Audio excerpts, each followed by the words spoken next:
کبھی اگر بجلی کڑکے باہر یا ابر چھا جائے، حضور اپنے گھر سے باہر نکل آتے، ہاتھ پھیلا کر مولا کی بارگاہ میں دعا کرتے کہ مولا ان بجلیوں کو دور کر دے، اس ابر کو ہٹا دے۔ حضرت عائشہ فرماتی ہے میں پوچھا کرتی کہ میرے آقا آپ جب بھی بجلیاں کڑکتی ہیں، ابر چھاتا ہے تو کیوں گھبراتے؟ آپ فرماتے اے عائشہ پچھلی امتوں پر جب بھی عذاب آتا تھا تو پہلے بجلیاں آتی تھیں، پھر ابر چھاتا تھا، تو میں اسی بات کا خوف رکھتا ہوں کہ کہیں یہ ابر اور یہ بجلیاں میری امت پر عذاب نہ بن جائیں۔ میں اللہ کی بارگاہ میں دعا کر کے ان چیزوں کو ٹال دیا کرتا ہوں۔ کون ہے؟ اسی لیے اعلیٰ حضرت نے فرمایا تھا جو نہ بھولا ہم غریبوں کو رضا، یاد اس کی اپنی عادت کیجیے۔ اے سنی مسلمانوں، اگر حضور کو یاد نہ کرو گے تو پھر کس کو یاد کرو گے؟ نبی پاک صلی اللہ تعالی علیہ وسلم کے متعلق ایک بات میں صرف اتنی کہہ دوں، رونگٹے کھڑے ہو جاتے ہیں، جسم میں کپ کپی طاری ہو جاتی ہے۔ وہ وقت جب آپ کا آخری تھا، ظاہری دنیا سے رخصتی کا وقت ہے، حجرہ عائشہ میں میرے آقا آرام کر رہے ہیں، بخار کی شدت ہے، ملک الموت اندر داخل ہوئے، حضور کی اجازت سے روح قبض کرنے آئے تھے۔ یہ سکرات کا جو وقت ہوتا ہے نا، نزع کا وقت بہت شدید ہوتا ہے، آپ ایکسپلین میں نہیں کر سکتا کہ وہ وقت کیسا ہوتا ہے، کیونکہ جو جھیلا ہے وہ پھر واپس آیا نہیں بتانے کے لیے۔ نزع کا وقت، اس میں انسان اپنے ماں باپ کو بھول جاتا ہے، پہچان نہیں پاتا اپنے بیٹوں کو بیٹیوں کو، حتیٰ کہ بعض نزع کی کیفیت اتنی سخت ہوتی ہے کہ اپنا نام بھول جاتا ہے، نہیں یاد رہتا، اپنے آپ کو بھول جاتا ہے نزع کے وقت۔ لیکن میرے مصطفیٰ کریم صلی اللہ تعالی علیہ وسلم اس کیفیت میں جب نزع کا وقت تھا، ملک الموت قریب آئے تو کیا پوچھا جانتے ہیں؟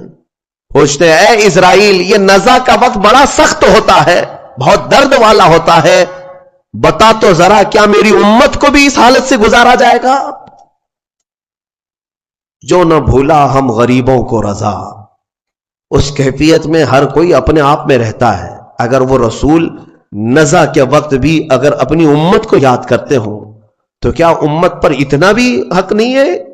کیا آج اپنے حبیب پاک کی عزت کے لیے اور حضور پاک صلی اللہ تعالی علیہ وسلم کی ناموس کے لیے جو بہانے بازیاں کی جا رہی؟ میرے عزیزوں، بہرحال کہنے کو بہت ساری چیزیں ہیں، بعض کو ایسا لگتا ہوگا کہ ہم کوئی فیلڈ بنا رہے ہیں، ہمارا اب بچا کیا ہے؟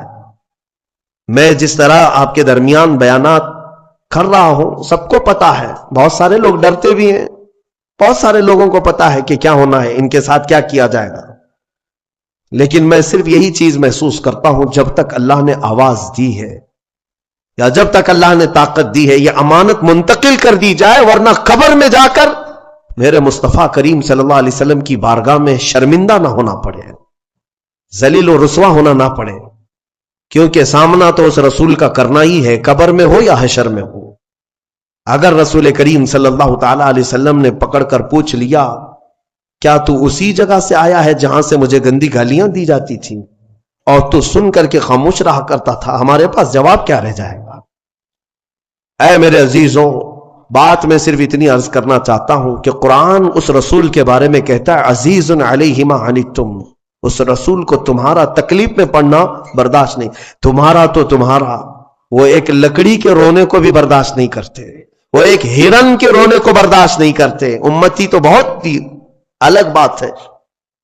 حدیث میں ملتا ہے جس لکڑی کو پکڑ کر میرے آقا خطبہ دیتے تھے جمعہ کو، ایک بار حضور نے چھوڑ دیا اس کو، وہ لکڑی رونے لگی اور اس کی آواز پوری مسجد میں آ رہی تھی، حضور بیچ خطبے سے اتر آئے اور جا کر کے اس لکڑی کو اٹھایا، سینے سے لگایا۔ صحابہ نے پوچھا حضور یہ کیا بات ہے؟ کہا جو تم آواز سن رہے تھے یہ لکڑی کے رونے کی آواز ہے۔ کیوں رو رہی تھی؟ اس لیے کہ مجھ سے جدا ہونے کے غم میں رو رہی تھی، میں اس کو اپنے ہاتھ میں رکھا کرتا تھا اور چھوڑ دیا تو میرے غم میں رو رہی تھی، لیکن اس کا رونا مجھ کو دیکھا نہ گیا، میں خطبے سے اتر آیا۔ وہ رسول ہے، اگر ایک لکڑی جدائی کے غم میں روئے تو میرے آقا منبر سے نیچے آ جائیں، امتی روئے تو کیا وہ رسول ہمارے خوابوں میں نہیں تشریف لائیں گے؟ اسی لیے علامہ عبدالرحمان جامی نے رو رو کر کے یہ لکھا تھا، تنم فرسودہ جاں پاراز ہجراں یا رسول اللہ، دلم پشمردہ آواراز عصیاں یا رسول اللہ۔ وہ ملا عبدالرحمان جامی ایک عاشق رسول تھا، ایک فنا فی الرسول۔ یہ نعت فارسی کی ہے، کبھی ہو سکے تو ترجمہ پیش کروں گا، جس کے ایک ایک لفظ میں مٹھاس ہے، ایک ایک لفظ میں درد ہے۔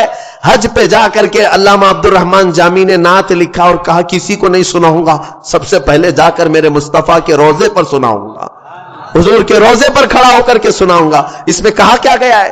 تنم فرسودہ جاں پاراز ہجراں یا رسول اللہ، اے اللہ کے رسول، میرا جسم ٹکڑے ٹکڑے ہو رہا ہے اور میری جان پھٹ چکی ہے، کس بنیاد پر؟ آپ سے دوری اور آپ کی جدائی میں، آپ سے دوری اور آپ کی جدائی میں گناہوں کی وجہ سے میرا دل مرجھا رہا ہے، اے اللہ کے رسول کرم فرما دیں۔ اور پھر کہتے ہیں علامہ عبدالرحمان جامی، چسوئے من گزر آری من مسکین ناداری، فدائے نقش نالینت کنن جاں یا رسول اللہ، اے اللہ کے نبی، کبھی مجھ جیسے مسکین اور غریب آدمی کے گھر کی طرف آپ کا گزر ہو جائے، میرے پاس کچھ ہے نہیں، کوئی دولت رکھتا نہیں، اگر ایک بار مجھ مسکین کے گھر کی طرف سے آپ کا گزر بھی ہو جائے یا رسول اللہ، یہ عبدالرحمان جامی جہاں آپ کے قدم پڑیں گے اس قدم کے نقشے پر اپنی گردن قربان کرے گا، فدائے نقش نالینت کنن جاں یا رسول اللہ، میں اپنی جان وہاں پر پیش کر دوں گا جہاں جہاں آپ کے نالے پاک کا نقش پڑے گا۔ تو یہ نعت لکھ کر کے وہ پہنچے تھے، لیکن جانتے ہیں روایات یہ بتاتی ہیں کہ مکہ سے مدینہ جب جانے کا ان کا وقت ہوا عبدالرحمان جامی کا، میرے آقا صلی اللہ علیہ وسلم مکہ کے ایک گورنر کے خواب میں آئے، اس وقت جو شریف مکہ تھے، اور جامی کا حلیہ بتا کر کے کہا اس کو مدینے آنے مت دینا۔ دوسرے دن گورنر آئے، مدینے جانے والوں کو دیکھا تو عبدالرحمان جامی بھی جا رہے تھے، پکڑا، کہا آپ نہیں جا سکتے، سارا قافلہ چلا گیا۔ کیا گناہ ہے پتہ نہیں، اس گورنر کو بھی نہیں معلوم، لیکن روک دیا گیا۔ عبدالرحمان جامی روتے رہے۔ دوسرے دن انہوں نے سوچا یہ تو شاہی حکم ہے، درباری حکم ہے، مین راستے سے اب جانے نہیں دیا جائے گا۔ انہوں نے بہانے سے ایک اونٹ والے کو پیسے دے کر کہا تیرے اونٹ کے اوپر جو سامان لدتا ہے اس کی ایک گونی میں ایک تھیلے کے اندر مجھے سل دے اندر اور مدینے لے چل۔ مان لیا اس نے، تھیلے کے اندر اپنے آپ کو ڈال لیا، اونٹ کے سامان میں چھپ گئے، مدینے کے راستے پر نکل رہے تھے۔ مصطفیٰ کریم صلی اللہ علیہ وسلم سے کون سی چیز چھپی ہے؟ اس گورنر کے خواب میں میرے آقا تشریف لائے دوسرے دن اور کہا عبدالرحمان جامی فلاں اونٹ پر فلاں سامان میں چھپ کر مدینے آ رہا ہے، اسے روک دو۔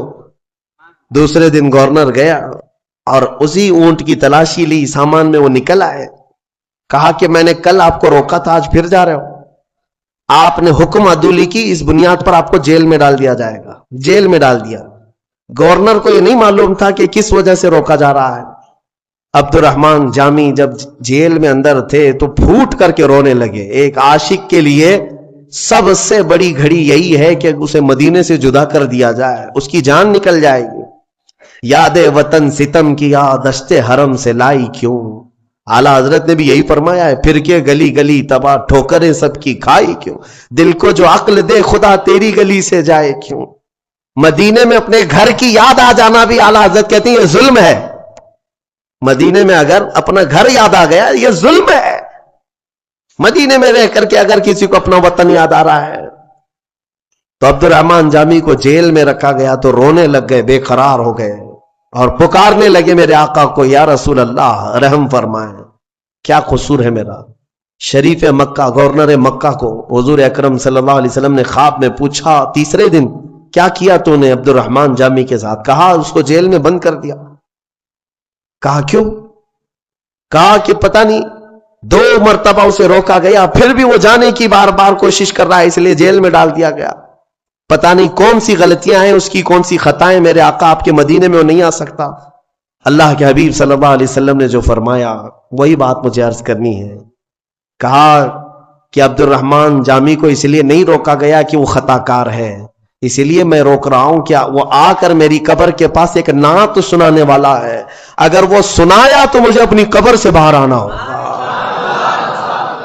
اللہ اکبر. یعنی میرے مصطفیٰ کریم صلی اللہ علیہ وسلم آج بھی غلاموں کی دستگیری فرماتے ہیں, آج بھی درد کا احساس میرے آقا رکھتے ہیں. امام بوصیری کے ساتھ کیا ہوا؟ فالج کے موقع پر جب آپ کو لقوہ مار گیا تب آپ نے قصیدہ بردہ لکھا تھا, مولا یا صلی وسلم دائما ابدا. 170 اشعار لکھے تھے.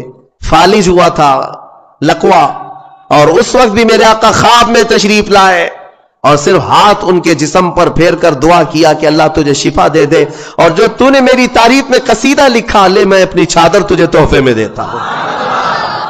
چادر بھی عطا کی. اتنا دیا سرکار نے مجھ کو جتنی میری اوقات نہیں. یہ تو ان کا کرم ہے, ورنہ مجھ میں تو ایسی بات نہیں. میرے کریم سے اگر قطرہ کسی نے مانگا دریا بہا دیے ہیں, دربے بہا دیے ہیں. اور اسی لیے میرے امام اعلیٰ حضرت نے سچ کہا ہے, کون دیتا ہے دینے کو منہ چاہیے, اور دینے والا ہے سچا. میرے آقا صلی اللہ علیہ وسلم کو اگر تم نہیں محسوس کر پائے تو آج آ جاؤ, اس آیت کو پڑھو.